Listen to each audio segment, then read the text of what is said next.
Well, if you really, I think turn to God and repent and get back on track, you can completely change who you are and how you are. Yeah. People around you will notice it. Most importantly, you'll notice it, right? And we were talking about this with the Solid 30 thing just a bit ago here is, when you're doing it, you can look in the mirror, you know you're doing it.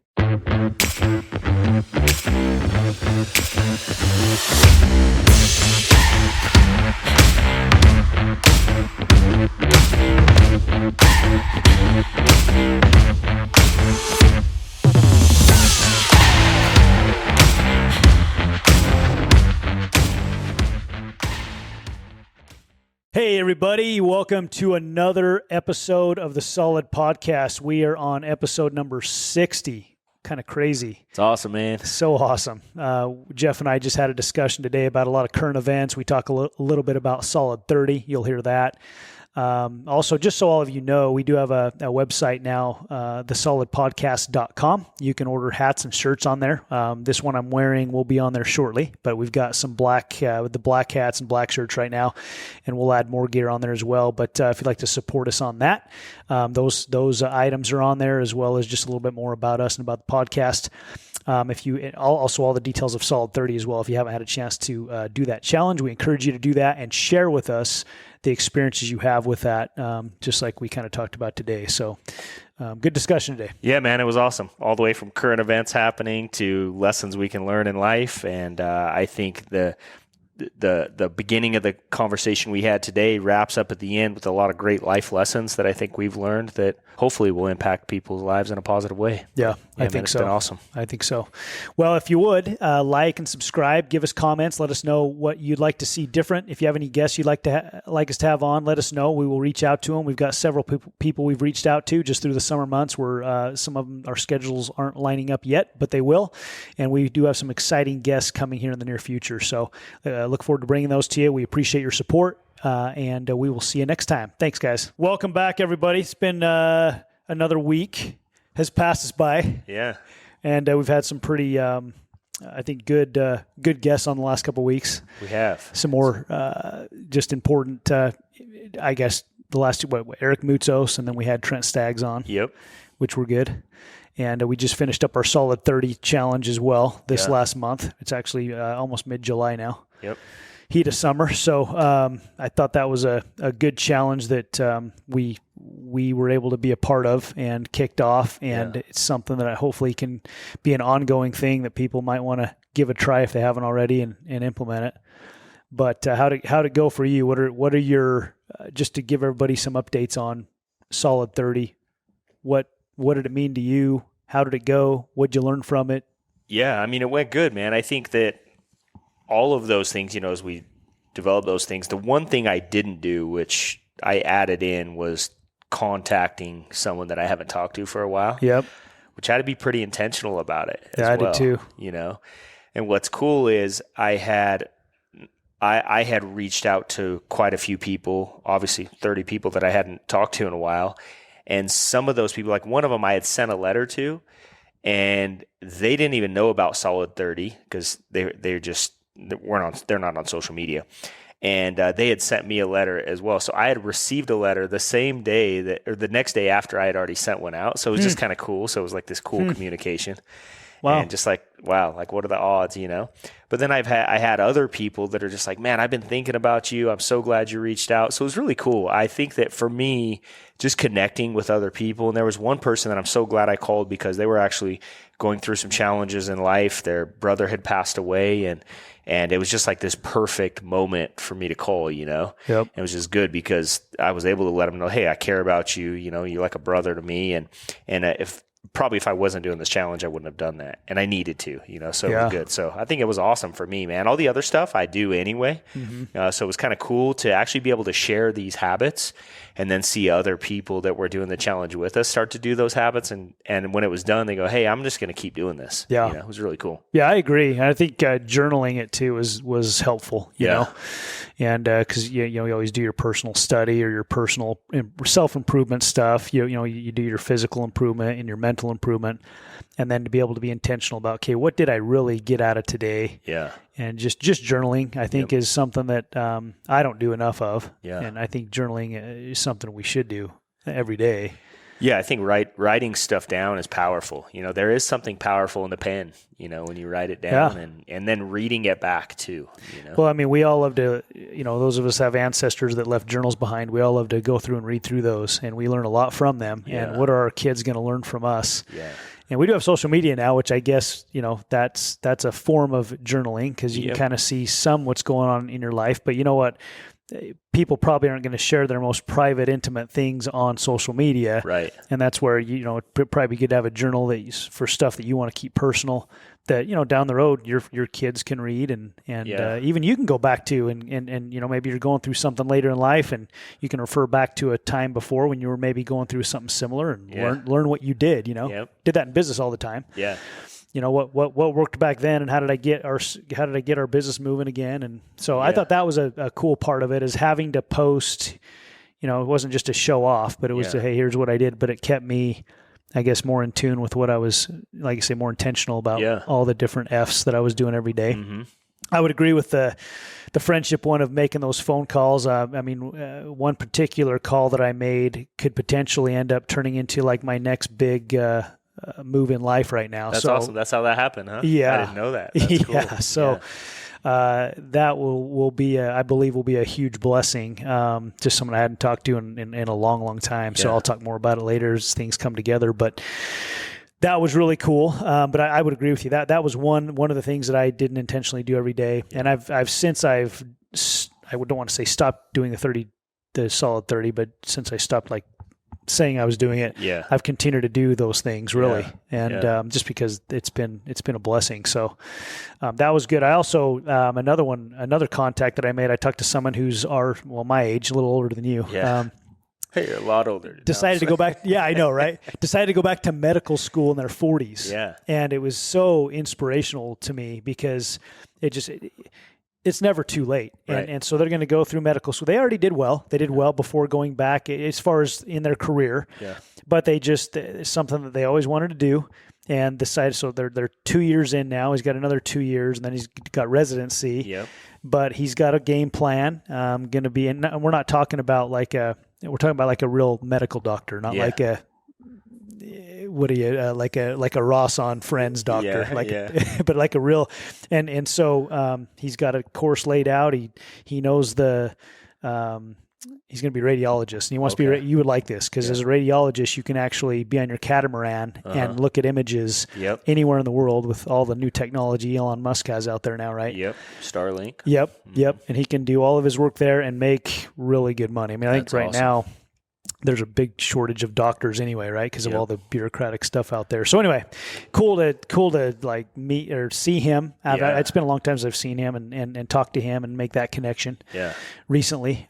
So those are just a couple of my connections, but I had a lot of good experiences with those phone calls. I'd be interested to hear if you're listening to this to send a comment, maybe where you're listening to it on social media or listening to this on YouTube or whatever it may be. Post in the comments about what did you benefit from in the Solid 30 challenge? I mean, and if you made a connection, how did it, what happened? I mean, did you get some benefits from it? Did it create a positive impact in your life? Or maybe it was, in the spiritual part of it, in your faith, maybe you were studying every day and you realized something happened that helped you. We'd love to get some comments on that and see how it helped other people because, I know it's powerful for me, man. I think, it was another thing. I went through Proverbs for 30 days and, it's crazy how it's like every day you see something that was just talked about, and you're like, oh man, it's just evident. And then you can start living your life based on these fundamentals. And then you see it and then it just keeps you on track. It's really cool. What's interesting too to me is you've done 75 hard a few times, which is a lot longer than 30 days, right? Yeah.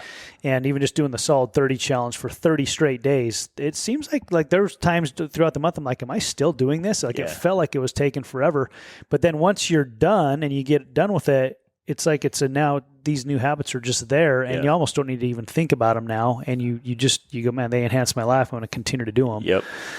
So that's one of the big things I got out of it too, is just you got to be on it every single day. Can't miss a day for 30 days straight. Yeah. And 30 days doesn't seem like a long time when you think about it, but then you're in the middle of it, and you got to stay with it. Yeah, you got to stay focused, and discipline is the key, right? Yeah, I had a guy call me. I'm so grateful. In fact, part of the Solid 30, was reaching out to someone new, and someone that I've known for many years but haven't talked to for a while. Reach out to me. He was telling me he and his wife had been having medical challenges. Maybe we can have him on the podcast one day. But he and his wife, since I think they've been married, I think he said 13 or 14 years, maybe longer, longer than that. But since they've been married, she's had medical challenges and she's had all these issues, and had been listening to the podcast and listened to Dr. Kiltz. And so they changed their diet and then went and did Solid 30. And he's like, dude, it's totally changed my life. I've lost all this weight. My wife is doing incredibly well. She's been, she went to the doctor, got her blood done. They're surprised how great she's doing. Cool. And he's like, it's changed my life. So to hear like him not only make that call, but then to hear how Solid 30 and then the podcast in general has impacted his life, it was just so cool, man. That is cool. I think when you start impacting other people's lives, that's really where the rewards start coming in. I've really appreciated those of you out there that have shared with us just, the different things, different stories like that. Yeah. And then those of you that did Solid 30 last month and are doing it right now. I mean, we did it last month and we'll do it again. Anyway, it's been really cool to hear your experiences. I was thinking just too with all the current events that are happening out there in the world, just some things we could talk about today. I know you've got some really good notes we were talking about before, but we're in a place right now where the Sound of Freedom movie's out. Yeah, you haven't had a chance to see it yet. I haven't seen it yet. No. And I know everybody's talking about it, and you got to go see it. Hopefully, people aren't getting tired of hearing that. What surprises me is a lot of people haven't heard of his other documentary called Operation Toussaint. Yeah, that's a good one so too. I've asked people, because I have seen that. I've asked people that have seen Sound of Freedom, hey, have you seen Operation Toussaint? And they haven't. I know it's a totally different type of movie. One is his story, and then the other one is the actual operation that they did. But I would encourage people to go see that as well. I think it's on Amazon. Yeah, it's a incredible movie. Those that haven't seen it yet, you go through all the emotions, as you watch it. But make sure you go see that if you haven't already, and have other people as well. And I've been seeing some crazy things. A lot of you have probably seen this on everything from CNN talking about trying to get people to keep people from watching it, or some people posting things like the AMC theaters saying their air conditioning's broken and they're not showing they're refunding tickets. Yeah. And people still show up and they're still showing the movie, but the theater's empty, and just crazy stuff. It's kind of, is this stuff really happening? I don't know, man, but I've seen, there's on social media, you see the news clips of these different news organizations saying how these things are conspiracies. Yeah. And we know it's not. In fact, just a while ago, I don't know how long ago it was, from our small town, there was a girl rescued, that had been rescued. She was somewhere in California. They found her with multiple other girls, and she's from our town. Like, everybody knows it was real. It's not a fake thing that is happening. So I just question, when you watch these news channels and they try to discredit these stories, it makes me question, like, really? Or it doesn't matter if it happened to one child or 1 million children or 10 million children for that matter. If it happened to one, that's one too many. Yeah. And I think that I just question anybody who wouldn't want to share the news, or at least make people more aware of what's happening. It's like they just talked about in California. They just tried to pass a bill that would put a child trafficker or those kind of people in jail for life, and they turned it down. It's just like crazy to me. Unreal. That they would do that. I go, who are these politicians people are voting for? And do they realize this is actually what's happening? Yeah. And I don't think they know. But I think, it's like we were talking about, people need to be more vocal about it. People need to be willing to talk about hard subjects. Yeah.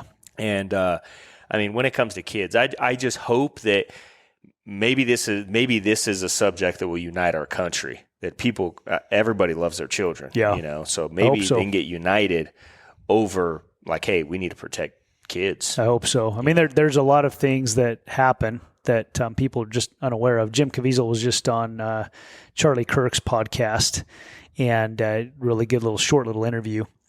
And one of the things he brought up on there was the adrenochrome. I don't know if you've heard of adrenochrome. It's have you heard of that before?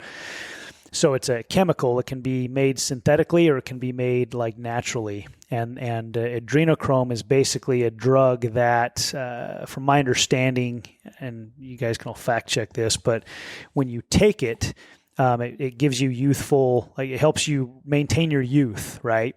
So a lot of the Hollywood stuff out there, they want to get access to adrenochrome. Epstein Island was known for getting this chemical, and the way that you get it is that you torture a child to the point where their adrenaline gets going, and then you secrete that from the child. Anyway, apparently Jim Caviezel talks about this on that, but apparently that's. This isn't something that's new. This has gone on for centuries, actually. But it looks crazy. like it's pretty legit, dude. National Institute of Health, adrenochrome. Yeah. Yeah, that they get it from a compound produced by the oxidation of adrenaline. Yeah. Yeah. So some of these celebrities that never age, I just wonder, right? Like, is that because of this? Yeah. Are they taking? We were talking about supplements earlier, right? Are they taking a supplement? Right, that they don't realize where it's coming from, which I'm sure there's a lot of people. It's like, do they realize where it's really coming from? I don't know. That's crazy to think about. That's one thing that could, create more issues. I didn't know that the Epstein Island was popular for that. I believe it was. Yeah. I think it's one of the many things that went on there. I from what I understand. So crazy, dude. I know a lot of this stuff's like, how can this stuff really be real? But gosh, the more you start looking into it, it's a rabbit hole that never ends. Nothing shocks me anymore. Yeah, man. and stuff after 2020, it's like nothing shocks me anymore. I know. Well, it's like this. I thought we would just go over a couple social media posts here and talk about stuff because this is the kind of stuff that's said out there that you go, okay, is this really real? So I wanted to read this. This is from Joe Biden, on Twitter. He says, "Let's go, Brandon." Yes, right. He says the unemployed. Tell me if you think this is true. Okay, you guys can listen to this, and you guys tell me, or you can all comment. Let me know what you think. He says the unemployment rate has remained below 4% for 17 months. Maybe I don't know if that's true or not. I don't think that's true. But maybe. He says the longest stretch since the 1960s. I can't even read it without laughing. Anyway, the share of... Well, dude, you just imagine him actually saying this and getting it out in a full sentence. Like, come on. The share of working age Americans with jobs is the highest in over 20 years. Maybe there are more jobs, but people are definitely making less money, right? Inflation has come down by more than half. Dude, that's this like gasoline. Dude, I filled up with gas on the way here today. It was $3.87. I don't know. 2 years ago, I was paying like $1.90, dude. We are seeing stable and steady growth. That's Bidenomics. Yes, stable and steady growth of prices and, double costs of grocery bills, and your utility bills have gone up, your taxes have gone up, everything has gone up. And then, so if you raise, that's the thing I don't understand. If you raise something and then you bring it back down, only a politician would take credit for that. Yeah. Like you raise something 100%, you right. double the cost of living, and then you bring it back down 50% and take credit for it. Yeah. In fact, that leads right up to this one right here. This is this meme right here. It says, name one thing the government has made cheaper and more efficient. Nothing. Death. Not even that, dude. True. You got to freaking pay taxes after you die, too. Come on, man. You pay estate taxes. It's like, you pay taxes your whole life, you die, and they still charge you estate taxes. So what you're saying, we're being lied to. Dude. Okay, here's another one. I don't know if it's lied to, man. Here's another one. Kevin Sorbo. He's an actor, isn't he? Kevin Sorbo? I don't know. Anyway. He said, in a recent poll of high school seniors, 72% didn't know we fought Hitler during World War II. Yeah, that doesn't surprise me. 87% didn't know we entered World War II because of the attacks on Pearl Harbor. 87%. It's crazy, right? This is right now. 60% didn't know which countries we fought in World War II. 13% thought General Dwight Eisenhower was a general from the Civil War. Is that crazy? Oh, dude, who hired these teachers? Oh, we're in trouble, man. Dude. It's crazy. So we got to like we were talking about with Trent Staggs last week, the modern curriculum is decided by the federal government. Mm-hmm. So it's the federal government choosing not to teach children these things. Erase history, right? If they can erase history, they can erase our future. Oh my gosh, man. It's just crazy to me how, Or I guess erase what we, especially in a modern day where you can ask ChatGPT almost anything, and yet that high of percentage of kids don't know what has actually happened. True. True. Okay, here's the one. This is DC Drano. This is more of a uplifting one.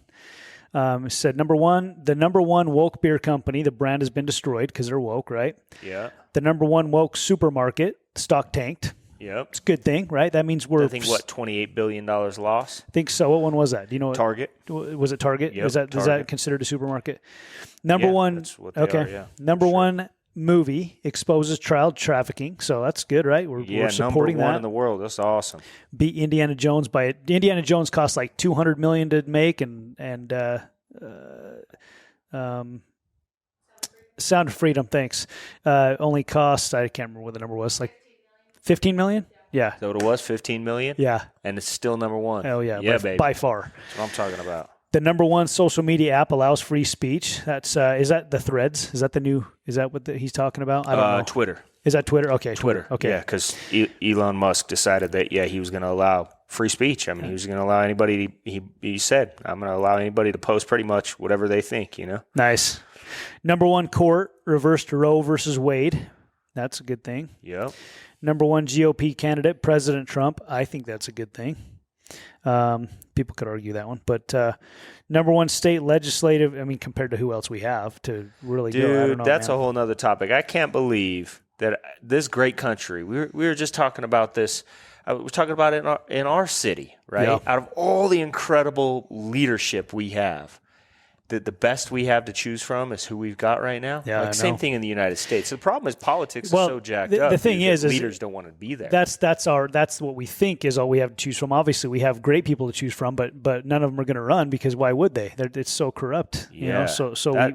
We do have better options, but nobody's going to stand up. I would suggest that anybody listening to this, that's the thing we have to realize. Like, we need to create an environment and a culture in our political system that the greatest leaders in our country want to be there. Because right now, that's not how it is, right? It's like, man, why would anybody want to be involved in that, like, nasty environment? Yeah, our founding fathers did it voluntarily, right? And I think that's the way you fix it. It should be. Like, why is it any politician getting paid? Yeah, they should have a career. They should be successful. If they're going to be a leader, they should prove they can do it first. Prerequisite should be that, right? Prerequisite, you've got to succeed in life first. A lot of churches, that's how they operate. Yeah. Volunteer.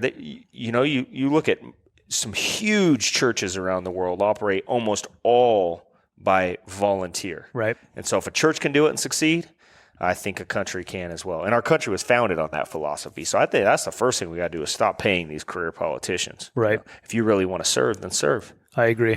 Yeah. I agree. Okay. Had another one. We can discuss this for a second because there's a lot of people on social media we can choose to follow. And, I know sometimes we may get on social media for entertainment. Sometimes we might get on for education. Sometimes we might get on for, I don't know, whatever. We're bored. But I saw a post. I won't name their name, but it blew my mind because it's a single guy who has really good information. Actually, like I follow him. He's got some good stuff. But this guy, he's a single guy, and he put on a couples retreat and had a lot of people show up to his couples retreat. Right? Yeah. How does that work? And the reason I ask this is because this isn't the only example of this kind of stuff. I don't understand why some of you out there follow people who are not living what they're teaching. Like they can teach it, that's great, but they're not living it. Yeah. I just don't understand that, right? Or someone goes to someone for marital advice that's been married for 2 years and they've been married for 15 years.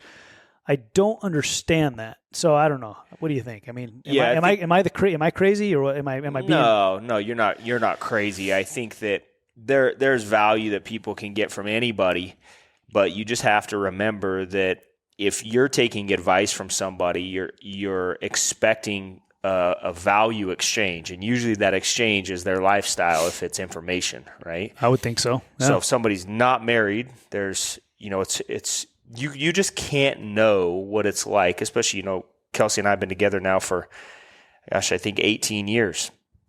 And, after 18 years, the things that we face today are dramatically different than the first few years, And so whether you're not married, you've been married for 5 years, 10 years, 20 years, the challenges in life change because your age changes, situations change. And so how can somebody possibly changes, help you navigate those challenges if they've never been there? It's like asking somebody to take you to the top of Everest, but they've never been there and you're going to pay for them to do it.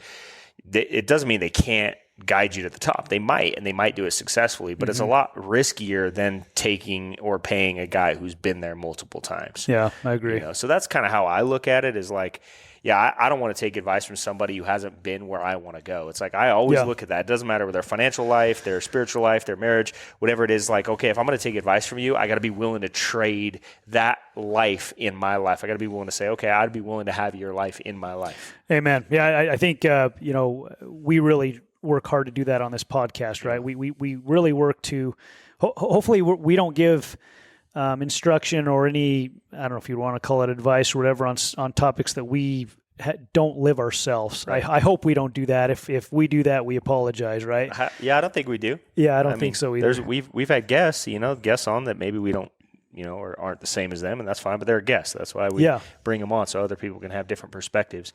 Yeah. Usually we choose those people based on, hey, they're pretty good people, and I think they have something to offer. Well, we were talking just before this just about diet and stuff, right? Yeah. And one of the things that I admire about you sharing, because you're so sold out on the carnivore diet, and I pretty much am too, right? We're both there because we're both living it. But I admire the fact that you don't just talk it, and you're passionate about it. I mean, because you feel the strength, you feel the health benefits, you see it, you've done a lot of research on it, as you should, and you see the benefit with Kelsey, with her health challenges being cleared up with it. Yeah, 100%. So those type of things, that's what we try to do on this podcast is, hey, we're living this. This is what we're doing. This is what's working for us. We believe it would work for you too.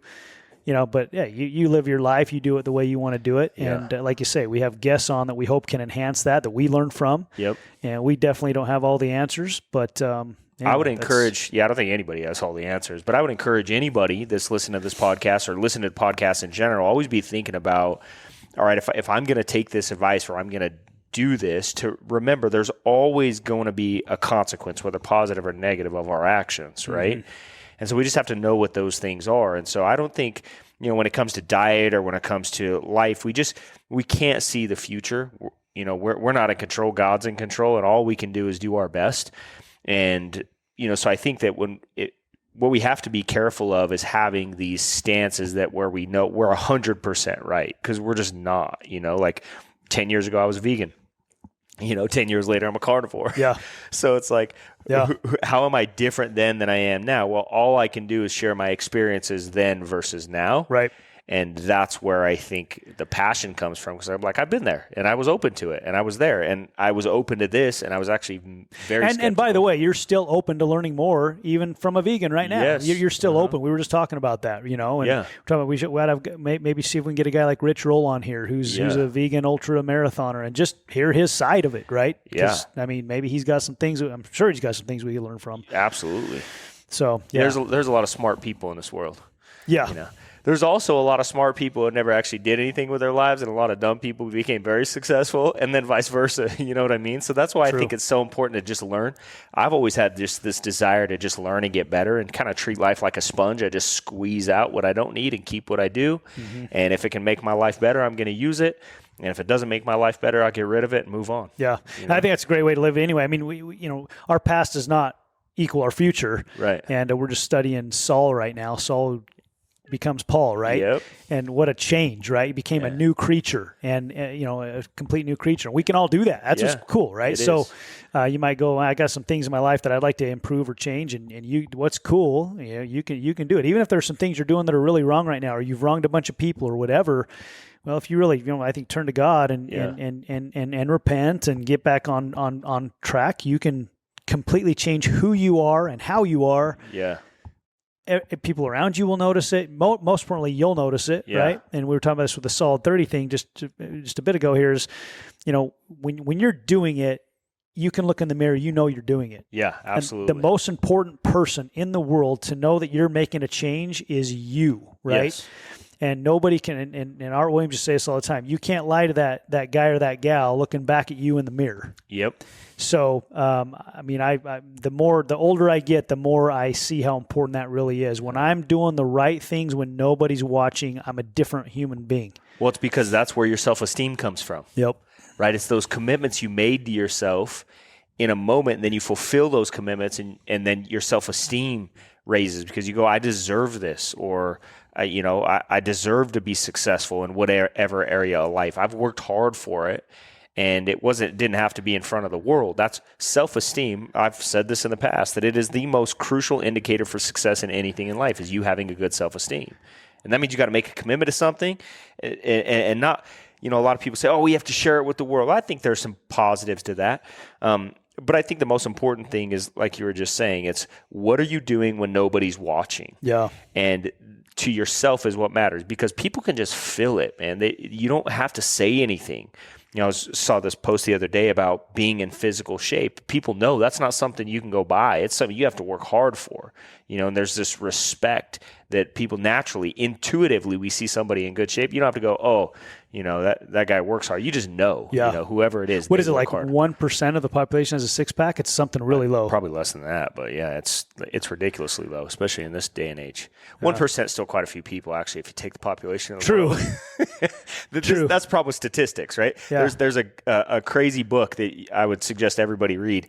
In fact, there's a lot of conspiracy around it where Bill Gates uses it too, but it's called How to Lie with Statistics.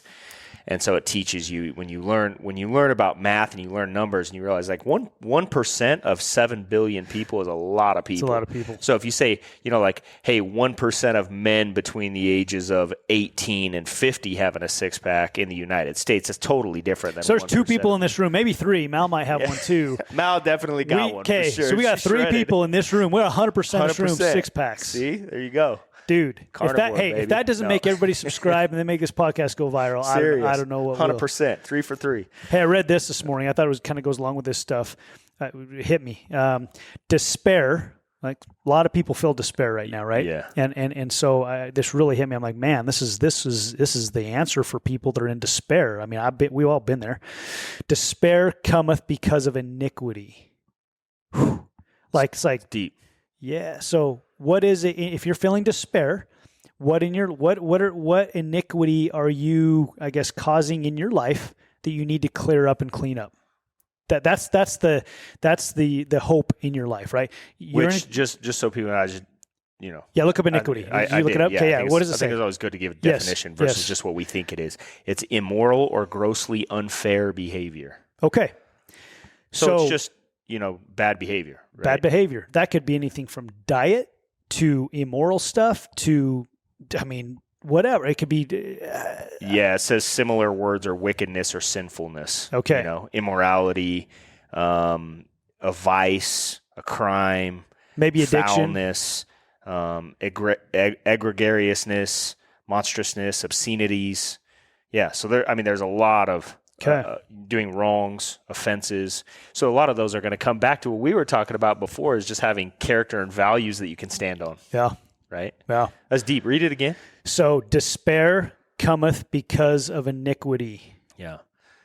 Which the way I when I hear that, the way I see that, like if I apply it to my own life, is like, all right, we beat ourselves up, or I will beat myself up when I do something I know I shouldn't do. And I think everybody knows that we all do that. Oh, right? Yeah, absolutely. And I think it's a lot easier to do hard things that I'm going to be glad I did than to do things that maybe are easier that I feel guilty about later. Right? So good. Like choosing a good meal to eat it may be harder at the moment because maybe it's easier to eat a piece of cake or maybe whatever. Stop eating when you just because you're bored and you want to eat or something, or you have something. Yeah. Or fast. Yeah. If I made a decision that, hey, I'm going to do one meal a day and I'm going to fast, and maybe I'm hungry, but I was supposed to be hungry. That's why they call it fasting, and then, not breaking that fast because that's easy to do because that just breaks away at my discipline. And then I regret it afterwards. And I'm like, oh man, beat myself up, versus doing it, which is kind of tough. Mm-hmm. And then later on, I'm like, man, I did that. I'm proud of myself. Yeah. And then again, that comes back to that self-esteem thing. You do that enough times, you stack up enough wins, you start going, man, there's nothing I can't accomplish. Yeah, not only that, it just makes you want to continue on that great path, right? Yeah. Like once a week, I'll have an ice cream or I'll eat like 2 or 3 donuts at a time, right? Yeah. Like I like donuts, so I'll do that. But every morning, the next morning, I'm like, gosh, I just need to cut it back to like 1 donut. I'm 44 now. You ate 3 donuts, bro. Come on. Dude, it kills me. But I love donuts, right? So I'll do that once in a while. But I've never regretted before. So sometimes I'll be close to going to bed and I'll go, I just feel like a little treat. Yeah. And most of the time, I'll instead of having a treat, I'll do some like bone broth with some collagen and just drink a protein shake before bed. And I've never done that, like drank a protein shake before bed and then woke up the next day and regretted it. I always wake up the next morning feeling good, feeling charged up. Whereas if I eat a donut before I go to bed, for example, I always wake up going, why did I do that? Right now, you'll be all right. Yeah. And honestly, I mean, I think it's actually, my opinion, a little bit good for you to do that once in a while. I actually wake up leaner sometimes after I do a little cheat like that. Anyway, you get the idea. Yeah. I'm 100% with you. You never regret doing the right thing later. No, right? I mean, I think at some point, nobody's going to be perfect forever. So you got to stop expecting you're going to be perfect. It's okay to slip up, or even like when it comes to diet, like I'll go eat ice cream sometimes too. Sure. You know? But if I'm going to go eat ice cream, I'm going to go eat ice cream. I still make me too. cream and eggs. Go all in. Yeah. Oh, yeah. I'm going to eat. I like a chocolate malt once in a while. Ooh, that's good stuff. And so, yeah. Yeah, when I go get donuts, I can't just like pick 3 because I'll get a variety, right? So I get at least 6 because I don't know which 3 I'm going to want to eat. So sometimes I'll eat 3 and then I have to eat 3 later. Anyway, that's my vice right now. Donuts. You sound like a fat boy right now. Now, that's my vice. Anyway, okay, here's another one. This was I like following Colin Noir, right? Colin Noir. Is it Colin Noir? Colin Noir. Okay, Colin Noir. I always say his name off. Anyway. Yeah. He's a stud. For anybody that doesn't follow him, they should follow him. You should follow him. He's got some really good. He's a lawyer, no? He is. He's an attorney. Yep. So he big on 2A or Second Amendment rights. But he posted a tweet that Joe Biden. I like to call him Brandon. Bo Giant. Yeah, Bo Giant. He said, Joe Biden did. Congress needs to step up and pass. We've heard this before, right? Step up and pass common sense safety laws to protect our kids and educators. Okay. Don't know what that means. But then the very next sentence, he says, it's like, he says, arming teachers is not the answer. Banning assault weapons and high-capacity magazines and ensuring extensive background checks are part of the answer. Then Colin says, how is having a gun to defend your students when a school shooter bursts into your classroom not common sense, right? What's not common sense is banning a gun used in less than 1% of shootings by criminals who don't follow laws anyway, right? Here's what we got to remember, okay? I don't think people realize this. In our country, 50 years ago, we taught children hunter safety in school. Yep. We taught children how to use guns. We taught them how to take them apart, how to clean them, how to shoot them.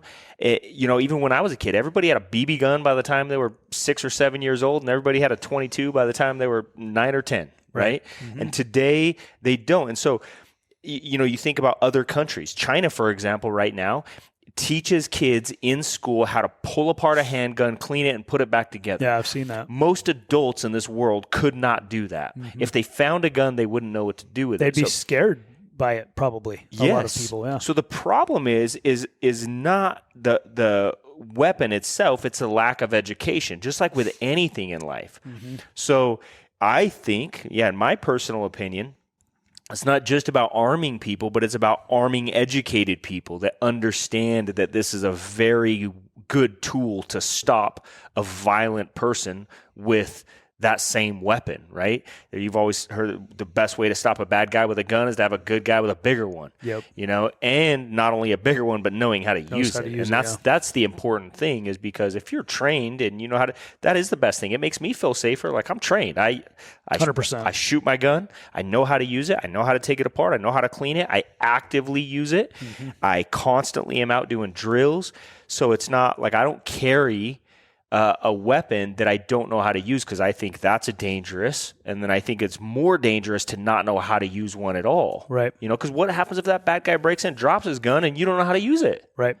It just seems to me that the logic has gone away from what actually helps our kids. And you talk about extensive background checks. I'm like, do you guys not know what people have to go through to buy a gun? You already have to do that. Yes. They're already there. The problem is the criminals don't do those. Yes. Yeah. It's like, who tells these people that you don't have to do a background check? Like, just go try to buy a gun without a background check tomorrow. Like, please, everybody listen to this, that maybe you say, hey, I don't agree with the gun laws or whatever. I think there's always things we can do better. Sure.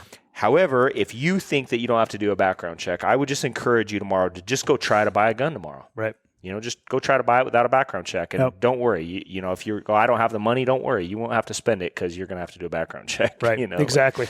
Well, not only that, people, unfortunately, there are people with mental illnesses that can pass a background check because they don't have any issues with their background. Right. So that's not really necessarily the answer, right? But then you go, what is causing all these people with mental illnesses? We've talked about all this. Yes. Right. So when it comes to that post, I love his stuff because he is very logical, methodical, and educational. And I think the solution is to education. Like with my kids, I have a lot of guns. And so I educate my kids, like I'm constantly telling them, hey, if you find a gun, what do you do with it? Don't pick it up. Leave it there. Why? Because you could accidentally shoot yourself or somebody else, right? But then when they're curious and they want to hold it, I teach them how to unload a gun. When they're old enough to do it, right? Yeah, Rome's just getting ready to turn 9. He totally understands it. He's starting to get curious. So when he'll see me with my pistol or something, I'll show him, here's how you drop the magazine. Here's how you rack the slide so you know how, if there's one in the chamber or not, make sure it's unloaded. We never point a gun at something that we're not going to shoot. Mm-hmm. You never put your finger on a trigger until you're ready to shoot it. Always treat it as if it's loaded. Yeah, so you start teaching kids this stuff. And even though he's shot guns, but he's never like, I wouldn't just give him a gun to go out and shoot by himself or anything like that, right? But I'm starting to introducing to some basic concepts. If I'm cleaning my guns, I want him there watching me. I don't want him to be afraid of them. I want him to be educated about it. I don't want him to be curious to where when I'm gone, he's going to looking for one. Yep. I want him to go, oh yeah, I know exactly how it works. I'm good. Yep. And I think all kids should learn that. And unfortunately, most parents don't own guns, or in our community most of them do, but in the world, like if you take the highest populated areas of the United States, California and New York, for example, the only people that do own guns most of the time are criminals. Yep. And another thing, unfortunately, a lot of people who do own guns and own them legally haven't had the proper training on how to use them, unfortunately. Yeah. And that is an issue. But they're good people, so they're not going to go and use that gun as a tool to destroy somebody else, right? But they at least know that they don't know. And that's most people, I think, right? They've got them just in case. They're not, but they haven't ever taken a course or had fundamental, teaching on how to use it all. It's like when I was taking hunter safety last year. I was telling you, man, I was 37 years old taking hunter safety. I'd never taken it before. Yeah. I'm calling you going, dude, everybody should do it, huh? Everybody should do it. Like, in school. Why doesn't everybody take this? Hunter safety is such good information to learn. Whether you're going to own guns or not, you should take hunter safety. I think it's a valuable educational resource that everybody should do. Like, I was seriously impressed. Yeah. At first I was telling you I'm mad. Like, I should be able to go hunt. Like, who's the government to tell me whether or not I can go feed my family? Right. But then I go through that course and I went, oh my gosh, everybody should know this stuff. Yep. This is very good fundamental, and it takes I don't know how many hours it is these days. I don't even know. It wasn't that long. It was totally worth it. Yeah, you can do it in a few days. You do a couple hours here, a couple hours there. It's all online. I was so impressed with it. I didn't even care how long it took. Yeah. It was like, man, it's all online. It was easy. It's just these, like little courses you take. You answer a few questions at the end of each one. Yep. It was awesome, dude. Yeah, it doesn't take long to learn the fundamentals. No. we have people that you've helped out with a lot of our shooting courses, right? Yeah. We have people come into those sometimes on our corporate courses, and some of the business owner will have like 8 or 10 people they'll bring with them, and there'll be a handful of those people that have never shot a gun before, right? And we're able to take them within a day and get them not just knowing how to use a gun, but also how to shoot it properly and be safe with it. And they typically leave and go, and we've had some show up that were scared of guns, and then they leave and go, that was incredible. I'd like to get one, you know. And so it's cool to see that stuff happen. And I think if we can get more education out there, and man, we have YouTube and everything today. I mean, you can learn how to use them. But those of you that are out there that have maybe never owned a gun or had one, learn about them. And I would encourage you to get one and have one for your own self-defense. Come to a shooting school with us. Yeah, for sure. Seriously, I tell everybody, right, that comes on the podcast, you got to come long-range shooting with us.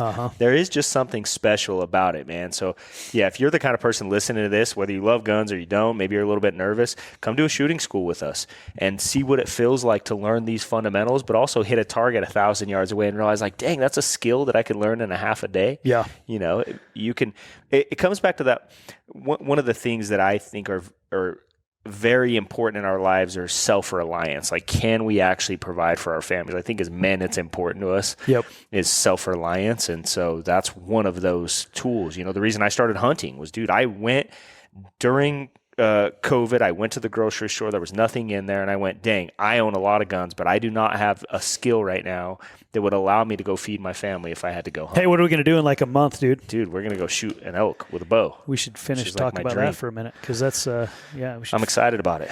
It's going to be a lot of fun. So, yeah, we're going to go archery on this one. And it's going to probably there's a couple areas we could go. We won't give out our spots, but we're going to see if we can get in some elk. End of August, maybe first part of September. We'll for sure go end of August, and we'll see how that goes, and then we'll go from there. But maybe we'll get lucky. Maybe we'll get lucky and get a bull or two. It'd be awesome. It'd be really cool. Yeah, so, I'm excited about it. What we'll be doing is we'll be probably backpacking in, and we'll probably live off our backs, off our packs for a few days anyway, and we'll kind of see how that goes. You've never done that. Have you ever backpacked in somewhere and like just stayed a few days? Yeah. Okay. I've done that. Yeah. Cool. So, yeah, we'll go do that. And you got most of the gear already, but there's a few things we'll still get you set up on. Yeah. Got to be practicing shooting every day now for sure because we're getting close. Shoot a lot, so that'll be good. I'm ready.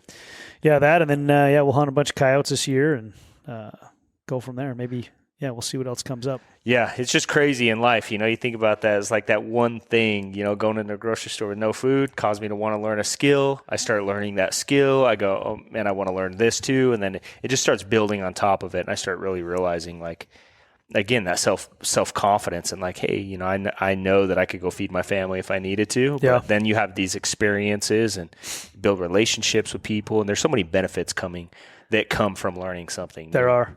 Yeah, and we'll see how this goes. I mean, we're going to be pretty high elevation, so even though it'll be August, it'll probably be, cooler, but it's those kind of adventures, even if they're only a few days, you usually have your moments. You're like, hey, what the crap am I doing out here? You're doing a lot of hiking sometimes and physically demanding, and that's what I love about it. Yeah, I think I'm glad you said that because I think whether it's hunting, you're in business, you're lifting weights, the important thing about doing hard things, it's hard when you have those moments like, why am I doing this to myself? Like if you're doing squats or you're doing deadlifts or, you're hiking, whatever, how many miles in straight uphill, and camping out, you're away from all the luxuries of modern life. And you have those moments like, why am I doing this? And these are like these extreme lows. But then you start getting in good shape or you get an animal or something. Then you have these extreme highs, right? And I was talking to someone the other day. They go, the beauty about doing hard things is when you have these lows, they allow you to have those extreme highs. But if you take away the lows, you never experience the highs because your life is more balanced. And so many people are seeking balance. That's why they never really have great moments in life. Yep. And I go, what a great perspective. And so I think that's why people should do hard things. So it's business. Mel and I were talking before about our prior financial services company. She met a lot of people who've been recruited, and she goes, man, there's been a lot of people involved. And I think a lot of times when people have those low moments, they give up or they quit, and they think that, oh, this isn't for me because I had a hard time or I had a challenge or maybe it was good for a while and then I had some challenge. Well, no. That's getting you prepared for when you have the great moments that you're sitting on top of the mountain going, man, look at the view, but you only appreciate the view because of what you had to do to get there, right? Yep. Opposition, all things, right? Yeah. So if you're going through a challenging time, just get better, keep going, and eventually one day you're going to appreciate these moments. That's where like the joy is in the journey, not the destination. It's really not. The joy is in the destination because if you never got to the destination, you wouldn't appreciate the journey. Yeah, I think it is, and I think the sooner we learn to enjoy, or the sooner we learn to be happy where we're at, the sooner we learn the lesson we're supposed to learn. Yeah. And I agree. We're going for maybe a destination, but the older I get, the older I get, the more I realize there is no destination. And I think it's important to have goals. But I think that goal, you have a destination as a stepping stone. Checkpoints. Yep, exactly. So, I used to think, man, when I get here, I've made it. There won't be anything. I can do anything I want. Yeah. And the older I've gotten, I go, no, I really, and I'm learning. I'm 44, and I feel like I'm starting to get it more and more. But it's like I need to be happy where I'm at right now. Like this is the greatest thing ever, right? Where I'm at is awesome. I agree with that. However, there are times in life where you're just at a moment and it sucks. Yeah. And you know what I've come to the conclusion of? It's okay for your current situation to suck. Like, just don't wallow in it. It's like the saying that says, if you're going through hell, don't stop, just keep going. Yeah. And so I think find a way to enjoy that somehow. Not I don't know if enjoy is the right word, because you're not going to enjoy it. Just understand it's going to suck for a while. Just keep going, and eventually it will get better. Yeah. And then when it does get better, you only realize it's better because you went through something that sucks. Yeah. So, I agree with you. In fact, I was talking to someone yesterday and they asked me, like, what is your biggest challenge in life right now? And I said, my biggest challenge in life, and it has been a challenge for me for a long time, I've always lived in the future.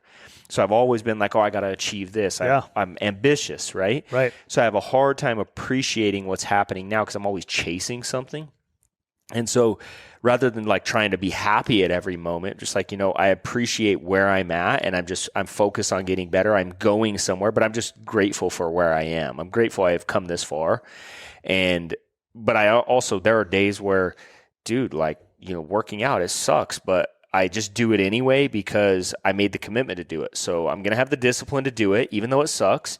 I never regret it. And that's one of the things I always say. Am I going to regret doing this? If not, I just do it no matter. I'm not always happy. I'm not always in a good mood. In fact, a lot of times I'm not in a good mood, Yeah. But then when I am, when it's like, when I see myself in the mirror, sometimes I'm like, dang, I put in a lot of work to get in great shape. I was scrolling through pictures yesterday looking for a family picture that I was sending to a family member. They were asking me for a picture of my family. So I was scrolling through my phone looking for a picture. And I like from 75 hard, and I showed it to Kelsey. I'm like, dang, look at this. Like, I worked really hard because it was day 1 and day 75. Mm-hmm.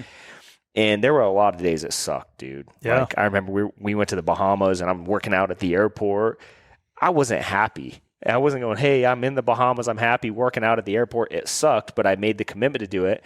But I still feel now, looking back at those pictures, grateful I did it. Mm-hmm. So I'm happy now. But I think that we just have to, so often people are just wanting everything to be perfect and wanting every day just to be happy. But if every day was happy, would you ever really be happy? Mm-hmm. Kelsey and I had this conversation yesterday. This is all kind of like the same conversation we're having, but it was like, I think one of the strengths that I have is like my past. I'm not super emotionally attached to it. I'm like, it sucked. Like, it's okay. Like, it was just hard. That's the way it goes, but I'm not emotionally attached to it. Yeah. But I'm glad it happened. So I appreciate what I have now. Yeah. But if I grew up the way I live now, would I really appreciate it that much? Yeah. Right. I don't know, dude. Right. Yeah. Yeah. I think, just as you're talking there, I'm thinking about even when you're not happy or you're sad, I still think I think it's possible to be sad or unhappy, but still feel peace. Yeah. You know what I mean? I totally agree with that. And I think that's the key, right? Yeah. I think it's important you feel all of it, but still be at peace in the sense that this is exactly, in fact, this was really good too. I got to share this real quick and then we can be done. Yeah. It's okay to not be okay. Yeah. But like God may not stop the trouble, but he will keep the trouble from stopping you. Yep.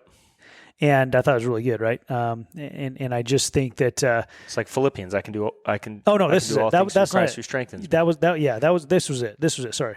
Become so comfortable with God's plan that you don't get upset when things don't go your way. Yeah. So that's really what it is, right? Yeah. So it's not going your way, so you're sad, but you're still at peace. Yeah. Because it's God's plan. She's like, this isn't fun going through this part of it. Yep. But it's just like I say, I bring up hunting all the time because there's so many times where I'm like, man, this sucks, but I'm at peace because I'm like, but I love it at the same time. It's weird. Yeah.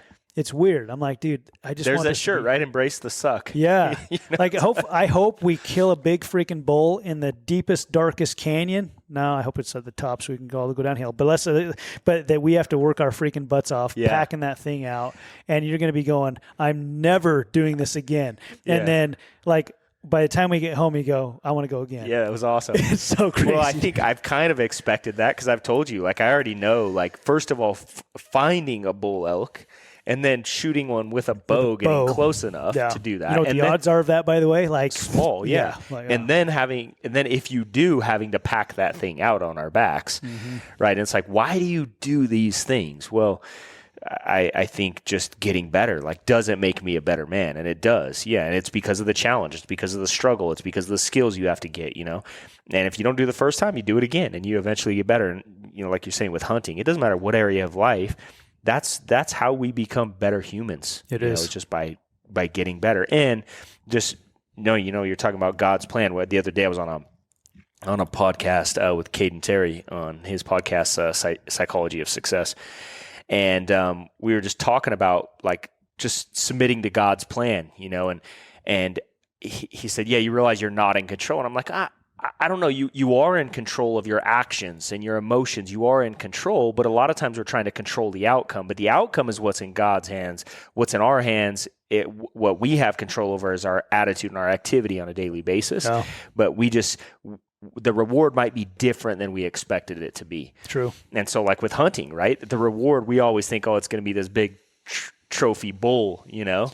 If that's your goal, you're going to be disappointed a lot of the time, right? Yeah. But the reward might be something different. It might be a bond or a relationship you built. It might be whatever. It's the adventure, Yeah, there's so many different things. And I think in life, whether you're starting a new business, whether you've been in business for a while and you're not having the success you want to have, whether you're going to go into politics, like, you know, Trent right now last week we talked to him, he's getting ready to go, running for the U.S. Senate. Whatever it is in life, I think if we can always remember that the hardest things that we do in life yield these great results, but they might not be the result that we think it's going to be when we started. Yeah. Amen. And as long as we're grateful for that, we're going to have good lives, you know? Amen. Dude, good discussion today. Yeah, man. Appreciate you. Sometimes we don't know exactly where we're going to go, but I know we had a bunch of notes and we didn't cover any of them, so that's okay. But I think people are going to get a lot of value out of today. And, I think that's what's important is that people can take these small little things and apply them into their life and use them like I was talking about a sponge. Amen. Wring out what you don't need and keep what you do. Exactly. Okay. Till next week. Awesome.